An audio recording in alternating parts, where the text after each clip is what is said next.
Breaking news Hyderabad కిస్మత్పూర్లో మహిళ దారుణ హత్యకు గురైంది. అత్యాచారం చేసిన దుండగులు ఆపై ఆమెను అంతమొందించారు. కిస్మత్పూర్లోని బ్రిడ్జి కిందకు తీసుకెళ్లి రేప్ అండ్ మర్డర్ చేసినట్లు పోలీసులు అనుమానాలు వ్యక్తం చేస్తున్నారు. సమాచారం మేరకు క్లోజ్ టీం ఘటనా స్థలానికి చేరుకున్నాయి. పలు ఆధారాలు సేకరించినట్లు తెలుస్తుంది. అయితే ఘటనపై కేసు నమోదు చేసిన పోలీసులు దర్యాప్తు చేపట్టారు. సీసీ ఫుటేజ్లను పరిశీలిస్తున్నారు. మృతురాలి వయస్సు 20 నుండి 30 ఏళ్లుగా ఉంటుందని అనుమానిస్తున్నారు.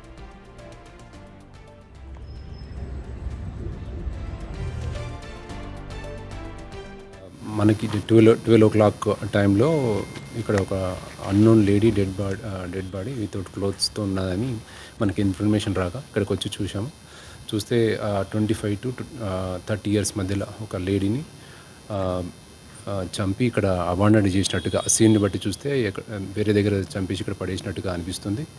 అండ్ తన లేడీ మీద ఎటువంటి ఇంజరీస్ లేవు, బాడీ క్లోత్స్ కూడా లేవు. ఆ బాడీని బట్టి చూస్తే ఒక 3 days బ్యాక్ తనని చంపి ఇక్కడ పడేసినట్టుగా కనిపిస్తుంది. అంటే మన సీసీ కెమెరాలు ఇక్కడ దగ్గరలో సీసీ కెమెరాస్ ఉన్నాయి, అవి కూడా వెరిఫై చేస్తున్నాం. అండ్ ముందు కూడా సీసీ కెమెరాస్ ఉన్నాయి, అది కూడా వెరిఫై చేస్తున్నాం. రెడ్డికి ఇదే అంశానికి సంబంధించి మరింత సమాచారం మా ప్రతినిధి అనిల్ అందిస్తారు. అనిల్, చెప్పండి, అటు కిస్మత్పూర్లో దారుణ హత్యకు గురైన మహిళా మృతికి సంబంధించి గల కారణాలేంటి, అసలు పోలీసులు ఏం చెప్తున్నారు, ఈ ఘటనకు సంబంధించి డీటెయిల్స్ ఏంటి? ఎస్ఐకిలో రాజేంద్ర నగర్ పోలీస్ స్టేషన్ పరిధిలోని కిస్మత్పూర్ లో గుర్తు తెలియని ఓ మహిళ డెడ్ బాడీ అయితే కలకలం సృష్టిస్తుందని చెప్పాలి. ఈ డెడ్ బాడీకి సంబంధించి 3 రోజుల క్రితం ఈ డెడ్ బాడీ పడినట్టుగా కూడా తెలుస్తుంది. వెంటనే స్థానికులు సమాచారం అందించడంతో ఆ మహిళకు సంబంధించి ఆ డెడ్ బాడీకి సంబంధించి క్లూస్ అయితే సేకరిస్తున్నారు పోలీసులు. వెంటనే ఘటనా స్థలానికి చేరుకొని క్లూస్ సేకరిస్తున్న పరిస్థితి అయితే మనకు కనిపిస్తుంది. అయితే ఇందులో భాగంగానే ఆ డెడ్ బాడీ ఎక్కడి నుంచి వచ్చింది, ఆ మహిళకు సంబంధించి కావచ్చు, ఆ మహిళ ఎవరు అనే కోణంలో ప్రెజెంట్ అయితే కేసు నమోదు చేసుకొని దర్యాప్తు చేస్తున్న పరిస్థితి అయితే కనిపిస్తుంది. అయితే ఈ మహిళ విషయానికి వస్తే ఈమె వయసు 20 నుంచి 30 వరకు ఉండొచ్చు అని కూడా తెలుస్తుంది. అయితే ఈ మహిళ విషయానికి వస్తే ఆమెని అత్యాచారం చేసి చంపేశారా లేదా ఏంటి అనే అనుమానంతో కూడా అదే అనుమానం కోణంలో ప్రెజెంట్ అయితే దర్యాప్తు చేస్తున్న పరిస్థితి అయితే మనకు కనిపిస్తుంది. ముఖ్యంగా ఈ మృతదేహం పైన బట్టలు లేకపోవడం, ఆమె నగ్నంగా ఉండడంతో ప్రెజెంట్ అదే కోణంలో అనుమానించి అదే కోణంలో ప్రెజెంట్ అయితే దర్యాప్తు చేస్తున్న పరిస్థితి అయితే మనకు కనిపిస్తుంది. అయితే ఈమెకు సంబంధించి ఎక్కడో హత్య చేసి ఇక్కడికి తీసుకొచ్చి పడేసినట్టుగా కూడా పోలీసులు అనుమానిస్తున్నారు. అయితే ఎవరు హత్య చేశారు, ఎందుకు చేయాల్సి వచ్చింది అనే కోణంలో కూడా ప్రెజెంట్ దర్యాప్తులో భాగంగా దీనికి సంబంధించి విచారణ అయితే చేపడుతున్నారని చెప్పాలి.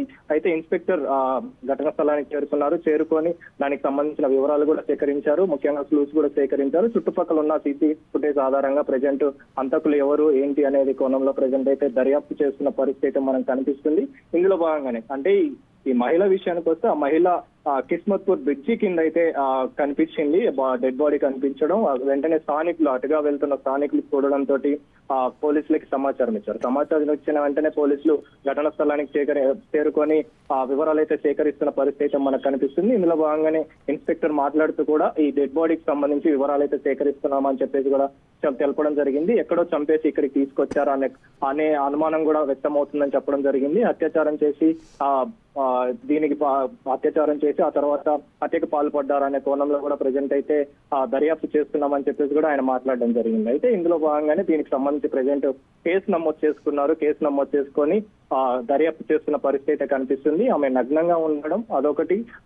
చాలా వరకు కూడా 3 రోజుల నుంచి ఆ బాడీ డీకంపోజ్ అవడంతో దానికి సంబంధించి పోస్ట్ మార్టం నిమిత్తం ప్రెజెంట్ అయితే ఉస్మానియా హాస్పిటల్కి అయితే తరలించినట్టుగా కూడా తెలుస్తుంది. పోస్ట్ మార్టం అనంతరం ఆమెకు సంబంధించి డెడ్ బాడీకి సంబంధించి పూర్తి వివరాలు తెలిసే అవకాశం ఉన్నట్టుగా కూడా ఇన్స్పెక్టర్ తెలుపుతున్న సిచ్యువేషన్ అయితే మనకు కనిపిస్తుంది. ప్రెజెంట్ అయితే ఆ డెడ్ బాడీకి సంబంధించి కావచ్చు, అదేవిధంగా మహిళ ఎవరు అనే కోణంలో దర్యాప్తు చేస్తున్న పరిస్థితి మనకు కనిపిస్తుంది. అఖిల, ఇందులో భాగంగానే అత్యాచారం చేసి చంపేశారా ఏంటి అనే కోణంలో, హత్య చేయడానికి గల కారణం ఏంటి అనే కోణంలో కూడా ప్రెజెంట్ దర్యాప్తు చేస్తున్న పరిస్థితి మనకు కనిపిస్తుంది. ఎస్ఎన్ఎల్, అయితే స్థానిక పోలీస్ స్టేషన్లో ఎక్కడైనా ఏమైనా మిస్సింగ్ కేసులు ఏమైనా నమోదయ్యాయా ఇప్పటి వరకు? ఎందుకంటే ఆ మహిళ ఎవరనేది కూడా ప్రస్తుతం గుర్తుపట్టలేని స్థితిలో ఉంది కాబట్టి. అలాగే పోస్ట్ మార్టం రిపోర్ట్స్ ఎప్పటి వరకు వచ్చే అవకాశం ఉంది? అనంతరం కూడా ఈ కేసు ముందుకెళ్లే ఛాన్స్ కనిపిస్తుందా? ఎస్ అఖిల, ఇప్పటి వరకు కూడా ఇన్స్పెక్టర్ తెలుపుతున్న వివరాల ప్రకారం, Rajendra Nagar police station inspector తెలుపుతున్న వివరాల ప్రకారం ప్రెసెంట్ అయితే డెడ్ బాడీకి సంబంధించి ఉస్మానియా హాస్పిటల్కి అయితే పోస్ట్ మార్టం మార్చరీకి అయితే పంపడం జరిగింది. అక్కడ పోస్ట్ మార్టం అనంతరం అయితే ఈ భీమకు సంబంధించిన పూర్తి డీటెయిల్స్ అయితే దొరికే అవకాశం ఉంది. ముఖ్యంగా పోస్ట్ మార్టం మాత్రం ఈ రోజు అవుతుంది. అయిన తర్వాత ఆమెకు సంబంధించిన వివరాలు అయితే పూర్తి వివరాలు అయితే తెలుస్తుంది. ఆమెని హత్య చేయడానికి గల కారణం ఏంటి, హత్య ఏ విధంగా చేశారు అనే కోణంలో అయితే ఆ పూర్తి వివరాలు కూడా ఆ పోస్ట్ మార్టం అనంతరం మనకు తెలిసే అవకాశం ఉంది. అయితే కేసు విషయానికి వస్తే మిస్సింగ్ కేసు అనేది ప్రెసెంట్ అయితే ఎక్కడ కూడా నమోదు కాలేనట్టుగా కూడా అతని నుంచి మనకు ఇన్స్పెక్టర్ నుంచి మనకు అందుతున్న సమాచారం. కాబట్టి ప్రెసెంట్ అయితే పోస్ట్ మార్టం అనంతరం ఈ డెడ్ బాడీకి సంబంధించిన పూర్తి వివరాలు అయితే తెలిసే అవకాశం ఉంటుంది Akhila. Right Anil, thank you.